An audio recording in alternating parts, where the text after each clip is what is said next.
Hi, good day, everyone. How are we doing today? So welcome to SpeakUp at FOM, Real Conversations, Real Impact, brought to you by the Faculty of Medicine, University Malaya. So this podcast actually connects us in meaningful conversations about healthcare, science, and well-being. I am Associate Professor Dr. Fazrul Razif and from the Department of Molecular Medicine, and I am your host for today's episode. So let's speak up, people.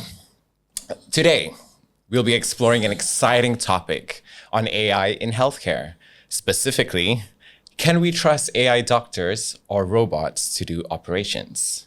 Joining us here today is the ever so charming Professor Dr. Ong Teng Ike from the Department of Surgery.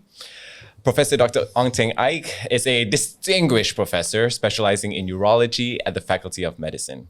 He earned his medical degree from University Malaya in 1995 and has played an active role in several high-impact Asian multi-center collaborative research projects, including the ACAP Asia Pacific Prostate Cancer Registry. In 2010, he collaborated with a team of clinical oncologists established the first uro-oncology combined clinic at the University Malaya Medical Center, a pioneering initiative that has now become a model for integrating urology and oncology to enhance patient care. He is currently serving as the chairman of the Robotic Surgery Committee at UMC, where he has led the implementation of robotic services and driven digital health innovations, including telemedicine. From faster diagnosis to robot-assisted surgeries, the integration of artificial intelligence in healthcare is revolutionizing medical treatment and patient experiences. So, are you ready? Let's hear some insights from Prof. Ong on these advancements. Prof. Ong, how are you? I'm fine. Thanks a lot. Thanks for the opportunity to take part in this podcast. Yes, I'm really excited. It's my first ever podcast too, to actually moderate this. It is truly an exciting topic. Growing up, back in the 90s, all you hear is about artificial intelligence. Yeah. This is going to be the way to go in the future. And we are here at this junction of a point where AI has been introduced into our lives, into every aspects of our lives. And now we're going to, sort of like look into surgery, using AI for surgery. Yeah. So my first question to you, what is AI actually being used in healthcare at the present moment? Thanks again for this opportunity that I mentioned earlier. But the topic is very relevant. Yes. Just now before we start, we're talking about how anxious we are about this podcast. I think everybody is also anxious about AI. It's exciting, but we are afraid. We don't know what it is all about. But the first question is very relevant because it's AI in healthcare in general, not specific to surgery, of which we will delve with later on. But in healthcare, it's coming in. So we can't deny that. It helps medicine in various aspects. The first thing that's coming in is in terms of helping in the doctor to make accurate diagnosis. I think that's the first step. When it comes into digital imaging, helping doctor to interpret X-ray to speed up the work in reading radiological images. I think that's very helpful and it's already being implemented in many parts of the world. That's one example. Another one is digital pathology, of which the AI help to read pathological slide and then help in the pathologists in expediting the diagnosis. Those things are helpful. And then it's already in real life implementation in many parts of the world. And to progress to the next step, maybe it can come in to help us to suggest a better kind of management alternative to our patient in the ward, in the clinic, and that is in terms of taking care of the patient. On another aspect, in terms of administration, it could help us speed up our administrative processes, maybe help us do documentation during consultation like here, the doctor to a patient, the patient to a doctor, and help us in the documentation into the electronic medical record. Those things are coming in. So of course, in the future, it will give us kind of more information on the prognosis of the patient and better advise the patient on what to do next. So those things are coming in step by step. Yeah, I would say the examples that you gave, and you said it is sort of being implemented across the globe, Yeah. slowly coming in, It is coming I in, assume. It will help a lot with diagnosis. It will sort of alleviate a lot of the workload from doctors, I guess, to Yeah. having to sort through all the files. You have AI to look at it for you. Yes. Do you have any like real world examples that are maybe being implemented in our hospital here in Malaysia or even in UMMC? Well, this one come in stages. Of course, like I mentioned, those AI assisted tools are used in various parts of the world. In this part of the world, we are still in the kind of a phase of gradually adopting it. For example, for the hospital, we are having research project to use AI to help with the diagnosis of certain diseases. For example, in fact, this afternoon itself, we're going to discuss on something, a kind of AI tools that can be clipped on a patient's finger by a kind of our expert ENT group to help a patient to diagnose OSA. Obstructive sleep apnea, and how best to manage that patient. So those information that gather from that AI gadget that the patient wear could help in their diagnosis, their management. That's one example.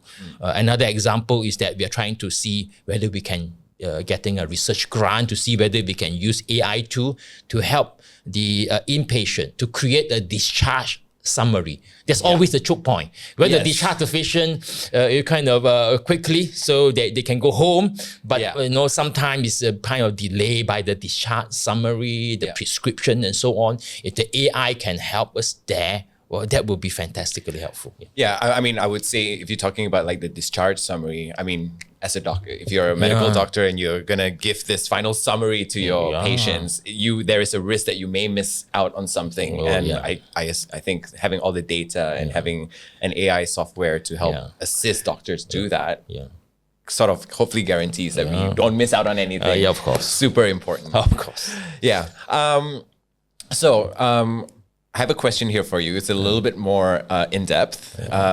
So you have this Da Vinci surgical system currently at work. How can AI potentially contribute to this surgical system that has been established already? Thanks. That come to the key question for today. For this whole podcast. One is robot for surgery. One is AI. And how does AI come to the robot, right? So we will start with the robot first. Da Vinci got the kind of a pioneer status. So it's almost like synonymous to robotic surgery. But in fact, there are many robotic brand itself. Da Vinci is just one of the model created by the company called Intuitive from America. So they have been in the market for more than 20 years. So they are like so-called being referred to as the gold standard. Any new robot, your kind of the robustness, the efficiency of your robot, many people will compare it to this gold standard of Da Vinci. So Da Vinci is the robotic model. So from the first generation, Malaysia, in fact, is the first one of the early country in Asia to adopt the Da Vinci model on the first generation. That's more than 20 years ago. So now it has developed until the 5th generation of Da Vinci. Of course, the 5th generation currently is only available in America. It's slowly coming out to the other parts of the world. In Asia, mostly we are still using the 4th generation of Da Vinci robot, the XI. Which is the 4th generation, which is already very good. So of course, there are other brands as well. In the Malaysian market, at least there are 2 other brands. At least, or 3 other brands. One is a Hugo system. The name is called Hugo. It's by the company Medtronic. And also a CMR robot by the Cambridge Group from UK. Of course, there are also a Japanese robot available. The Transformer robot. Wow. It's available. In Malaysia, it's called Hinotori. Of which in the Japanese language it means phoenix. It's a phoenix doing the operation. In fact, 2 hospitals in the country, one in Malacca, one in Johor, have already acquired this Hinotori robot. And they are all in active combat service. In Malaysia. And they are, I think, for the last 6 months, we have 2 brands from China coming in. Being approved for use in Malaysia. So we'll see a kind of a plethora of kind of a brand of robot coming into the market. Yeah. So that's one thing, robot. Then come to the key question. How does AI play a role there? Yeah. So I think it's important that me, Fasrio here, we will clarify this kind of misconception, that many people have, including doctors, surgeons, and all that. Robot at the moment is a tool, it's still, it's not autonomous. Yes. The keyword is not autonomous. You can't press a button in Da Vinci or any other brand of robot and it will do the robot take surgery for you. No, it is still, kind of controlled by the human. Still controlled by the human at this moment and for a foreseeable future. So where does this AI come in? Where does this AI come in? Many people will ask. So this robot is not AI. It's not AI at the moment. But it will come. For example, newer generation of robot, they will have the AI system incorporated there that will study the surgeon, the doctor's hand movement, the surgical maneuver. Then you will maybe come up with the analysis. You move your hand too much here or there. You should improve your precision and all that. So it will improve the surgical skill of the surgeon and thus improving the surgery. That could be one part. Another part, slowly it might come in to study the case, before the operation. The AI will come in and tell study the imaging, the CT, the PET scan and so on, and tell the surgeon, you should pay attention to the right-hand side, to the top part of that organ. That might be helpful.